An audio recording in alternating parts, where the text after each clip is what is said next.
ठिकाणी उमेदवाराचं एक अनुमोदक सूचक त्या ठिकाणी आलेला होता। नाव कोण? बाबू जमादार यांचा संतोष कोटे यांनी त्या ठिकाणी आला होता।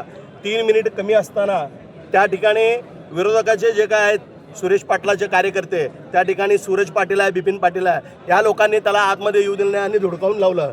हे अतिशय म्हणजे लोकशाहीचा गळा दाबणारा आहे। त्या ठिकाणी पोलिसांनी सुद्धा ते बघितलेलं आहे, पण त्यांनी आत येत असताना त्याला बाहेर काढलेलं आहे। या गोष्टीचा मी निषेध करतो आणि या संदर्भात मी कोर्टामध्ये न्याय मागण्यासाठी 100% जाणार आहे। पोलिसांसोबत तुमची हुज्जत झाली? पोलिसांसोबत हुज्जत झालेलं नाही। पोलिसांना सांगत होतो 3 मिनिट कमी असताना त्यांनी गेटवर आला होता, त्याला येऊ देत नव्हते। त्या पद्धतीनं तिथं जे कोणी होते त्यांच्यावर कडक कारवाई झाली पाहिजे। आचारसंहितेमध्ये अशा पद्धतीचं उल्लंघन करणं हे म्हणजे ते एक प्रकारे 100% गुन्हाच आहे। आचारसंहिता भंग झालेला अशा पद्धतीचं मी या ठिकाणी सांगतो आणि त्यांच्यावर योग्य ती कारवाई झाली पाहिजे।